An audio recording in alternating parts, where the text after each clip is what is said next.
Boxing Ego here. If you like this video, make sure you hit the like button and also subscribe to the channel and hit the bell icon on the top of your screen to get notified when the latest new content drops. 1.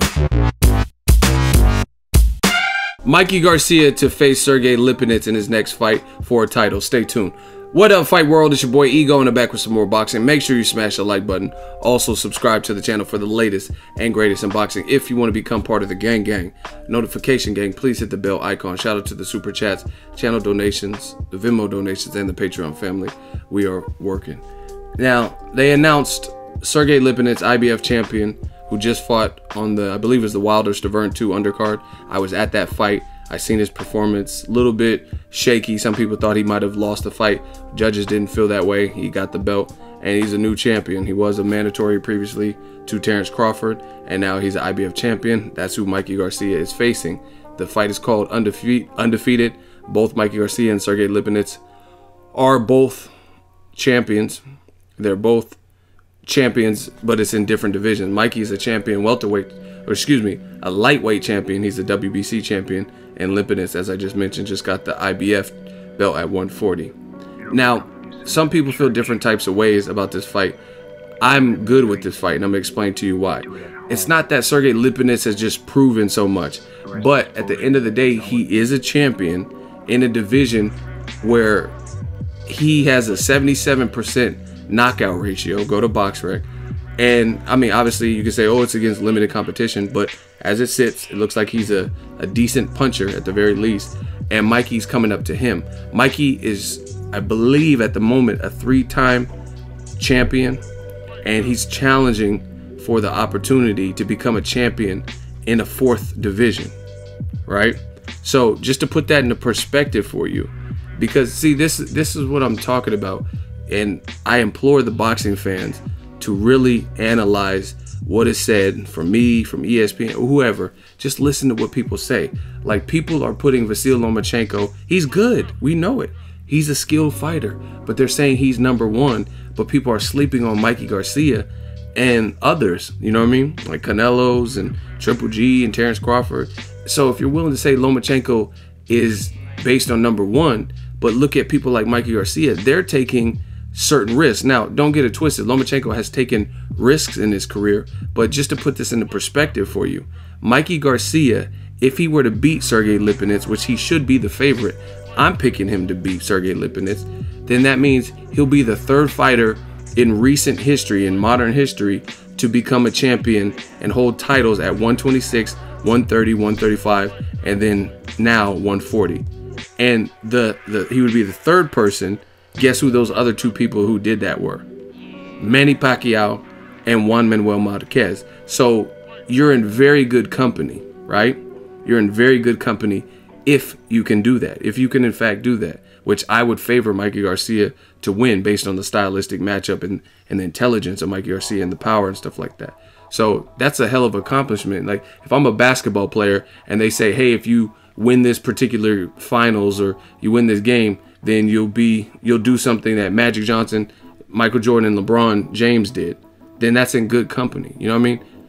And this is the thing. A lot of people, I've seen some people who are like, yeah, this is a good fight. I mean, at the very least, Sergey Lipinets, I believe he's from Russia, 77% knockout ratio. He is a champion. And this is really the weight he's been fighting at. The thing that I like about Mikey is since the Top Rank split in legal lawsuit where he was on the sideline, he came out like a raging bull, Jake LaMotta style, you know what I mean, where he got it on and cracking. He fought a tune-up fight, Elias Rojas. Then he immediately challenged a lightweight champion with a 91% knockout ratio and knocked him out. That was Dejan Zlatikin. And then he moved up and fought Adrian Broner at 140 when Broner had more experience at 40 and had more experience at higher weights even, like 147, fighting Chino Maidana and Sean Porter at a catchweight at 44 or whatever, Paulie Malignaggi. And he dominated and thoroughly beat Broner. I was at the fight, right? And then now, instead of trying to fight a lightweight, he's going up again to 140 to fight a new champion. And this is the thing. Some people are going to like, oh, who's Sergey Lipinets? He's 13-0 with 10 knockouts, and he didn't lose his last fight, and he's now a champion. So again, I'm not saying he's the most proven, but at the end of the day, this is my thing. This is my question to you. if doing this, listen to me, Mikey Garcia, if he beats Sergey Lipinets in February, that means, as far as I know, he has not been stripped of his lightweight WBC belt. I have not heard anything where he had got rid of it. I don't know if that'll change, that maybe it's subject to change. Maybe by doing this, he has to release that lightweight belt. But as of right now, I haven't heard the WBC rule anything like that. And February is just around the corner. You know what I mean? We're in December. So if all goes well in terms of nothing comes out from the WBC that says, hey, if you fight Lipinets, you got to get rid of that lightweight belt. If none of that comes true, which I haven't heard anything about, then that means that Mikey Garcia will be a WBC champion at 135 and he'll be an IBF champion at 140. That is not something that is easy to do, even with the Sergey Lipinets. Like I said, listen to what people say. If that was so easy to do, then why don't more people do that? You know what I'm saying? So that's like equivalent to Mikey moving up 5 pounds to fight a champion. So why didn't Demetrius Andrade, when he was a champion, or Jermell Charlo, he's the WBC champion, why don't they move up to 160 and fight David Lemieux while they have the belt at 54? Or fight Billy Joe Saunders, whoever you think was the weakest champion at the middleweight. You know what I mean? So it's easier said than done to be a dual champion simultaneously in 2 different weight classes.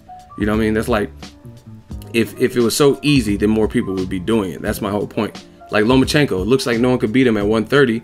So that's like him keeping his belt, his one belt at 130 and going up to 35 and beating Robert Easter, or beating whoever is the champion, Mikey Garcia. You know what I mean? If it was so easy, then you would see more dual division champions. So I give Mikey props for this, just because he's being flexible with his weight. I mean, this is the type of risks that, see, people disrespect the sport and they don't know shit. That's why we do the hot seat and we burn them up. This is why new media is ahead, because people say Floyd Mayweather never took no risk, but this is the type of stuff he's done where he's been flexible with his weight. Like, you know what? I'm gonna fight De La Hoya at 54. I'm gonna fight Cotto at 54. I'm gonna fight Canelo at 52, and then I'll flex down and go back to welterweight. You know what I mean? Golovkin, he's been praised since he hit America, since Gregor's Proska, and he's never left middleweight division where we know he has power. You know what I mean? He tried to for the lesser Carl Froch or Chavez Jr., even lesser than Carl Froch, but he didn't want to do it for Andre Ward. You know what I'm saying? So again, if it was so easy, everybody would be doing what Mikey Garcia is doing. Meaning, even, let's say you take the weakest champion in the division higher when you're already in a champion in the division below. Again, I'm not saying Sergey Lipinets is the most dangerous guy at 140, but he has more fights at the experience. He is a champion. He is undefeated. Good knockout ratio. And Mikey is being flexible with his weight while he's already a champion, where he could just stay there at lightweight, fight top 10 guy, and then call it a day. You know what I mean? But he's being flexible. And he was even trying to be flexible. He said he'll go up to 54 to fight Cotto, but Golden Boy was trying to get him to sign a contract. So I don't understand why he didn't do that. You know what I mean? So I like this attitude from Garcia. He being very flexible. And I think him being on the sidelines with that top-ranked lawsuit, it kind of, when it ended, when it was all over, it kind of reignited the spark. You take things for granted when you know what I mean, when you're a fighter and you can't make your livelihood fighting. That's why he was going to police academies or whatever he was doing in his off season, saying he was retired and going shooting. But I'm sure his money started getting tighter. Now he's back in the mix and he wants to show and prove. He said, I'll fight Cotto, I'll fight Jorge Linares. So he's willing to flex in between 2 weight classes. And again, if you guys think that is very easy to do, then tell me what other champion is doing it. You know what I mean? What other champion? Like Leo Santa Cruz, is he going from 126 and then moving up to fight whoever you think is the weakest champion, Machado, at 130? No, you don't really see it. So props to Mikey Garcia. I'm good with the fight. I just explained why I'm good with the fight. And Oscar De La Hoya was saying Mikey needs a promoter, but he's fighting in San Antonio where they have a high Mexican-American population, Hispanic population. And obviously he's probably going to get some good money from moving back up to 140 after fighting Broner when he's a champion at 35 and to main event on Showtime. So obviously that's probably why he didn't fight Jorge Linares with Golden Boy, or take the deal where he had to sign to Golden Boy against Cotto. So looks like Mikey Garcia and his family and his team have a plan. Let me know what you guys think. Drop it in the comment section. Make sure you smash the like button. As always, hate, comment, and subscribe.